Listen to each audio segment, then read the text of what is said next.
तो आज की इस वीडियो में हम पढ़ेंगे बेकिंग सोडा यानी धोने का सोडा। इसके बारे में पढ़ेंगे। बेकिंग सोडा क्या होता है, धोने का सोडा क्या होता है, इसके बारे में हम जानेंगे।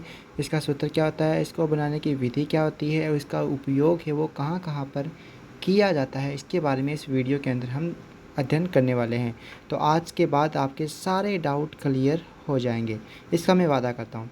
देखो, बेकिंग सोडा या खाने का सोडा होता है, इसके दो नाम और होते हैं। इसके दो नाम होते हैं वो और होते हैं, एक तो बेकिंग सोडा का और एक खाने का सोडा। ये एक ही होता है ना। इसका तीसरा नाम क्या होता है? तीसरा नाम इसका होता है सोडियम हाइड्रोजन कार्बोनेट। ये क्या होता है? इसका तीसरा नाम होता है सोडियम हाइड्रोजन कार्बोनेट, या फिर इसका चौथा नाम इसको ये भी बोल सकते हैं सोडियम बाइकार्बोनेट। तो ये चारों नाम इसी एक के चीज़ का ही नाम है, आपको कंफ्यूज बिल्कुल भी मत होना है। बेकिंग सोडा, खाने का सोडा, सोडियम हाइड्रोजन कार्बोनेट या फिर सोडियम बाइकार्बोनेट, ये चारों एक ही के ही नाम हैं। चलिए अब देखते हैं इसका सूत्र क्या होता है। तो देखो, इसका सूत्र जो होता है वो बहुत ही आसान सा है। इसका सूत्र कुछ इस प्रकार होता है। बेकिंग सोडा का वो होता है NaHCO3। ये इसका क्या होता है? फॉर्मूला होता है। और इस सूत्र में आप देख पा रहे हो, एक तो क्या आ जाता है इसके अंदर? सोडियम आ जाता है। एक क्या आ जाता है इसके अंदर? हाइड्रोजन आ जाता है। एक आ जाता है इसके अंदर कार्बन, और ऑक्सीजन कितने अणु आ जाते हैं इसमें? 3 अणु आ जाते हैं। ठीक है, एक सोडियम आता है, एक हाइड्रोजन आता है, एक सोडियम आता है, एक हाइड्रोजन आता है, एक कार्बन आता है, और ऑक्सीजन के 3 अणु इसके अंदर आ जाते हैं। इस प्रकार आपका ये NaHCO3 सूत्र बन जाता है।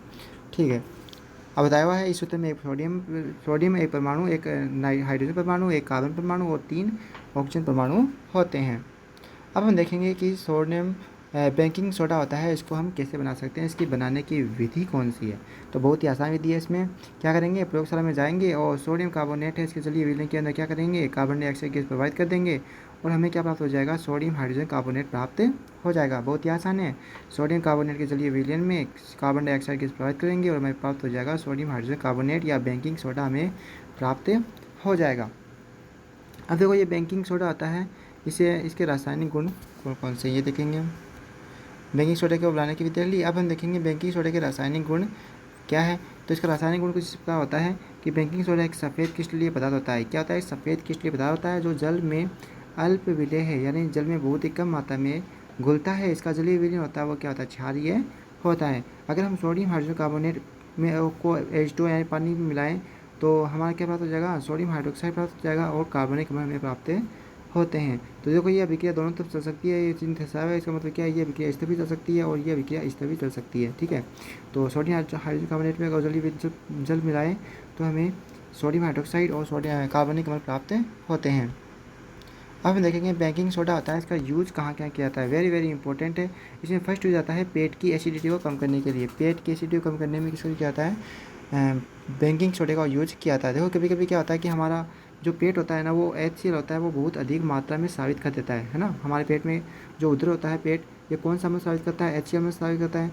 तो कभी कभी ये बहुत अधिक मात्रा में HCl स्रावित कर देता है, जिस कारण हमें एसिडिटी या अपच की शिकायतें हो जाती है। तो ये एक दुर्बल असंक्षारक क्षार के रूप में काम में लिया जाता है। यह एंटीसेप्टिक के रूप में कार्य करता है, जिसका उपयोग पेट में परेशान होने और अपमान के इलाज के लिए इलाज किया था। तीसरी बात यह है कि हमारे शरीर में जब की मात्रा अत्यधिक हो जाएगी तो पेट में जलन और दर्द का अनुभव होगा और उससे राहत पाने के लिए बेकिंग सोडे का यूज करते हैं। फिर चौथा होता है पानी को सॉफ्ट बनाने के लिए भी इसका यूज किया जाता है। कठोर जल होता है, उसको सॉफ्ट बनाने के लिए बेकिंग सोडे का यूज करते हैं। फिर अगला यूज है, इसका उपयोग आग बुझाने वाले यंत्रों में किया जाता है। ठीक है, जो अग्निशामक यंत्र होता है उसमें क्या होता है? सोडियम हाइड्रोजन कार्बोनेट होता है और अम्ल होता है। तो क्या करते हैं, जब कहीं आग लगती है तो हम क्या करते हैं? अग्निशामक यंत्र का जो नोब होता है उस नोब को दबाते हैं तो उसमें क्या होगा?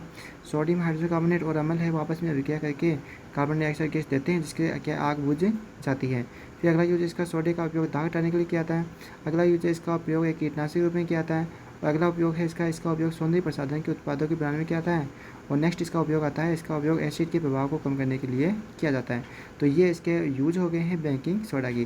तो हमने जाना बेकिंग सोडा का सूत्र NaCO3 और बेकिंग सोडा को बनाने की विधि हमने देख ली। ठीक है। NaCl सोडियम क्लोराइड के जलीय विलय में अगर CO2 गैस प्रभावित करे तो हमें क्या प्राप्त हो जाएगा, सोडियम हाइड्रोक्साइड प्राप्त, NaHCO3 सोडियम हाइड्रोजन कार्बोनेट प्राप्त हो जाता है।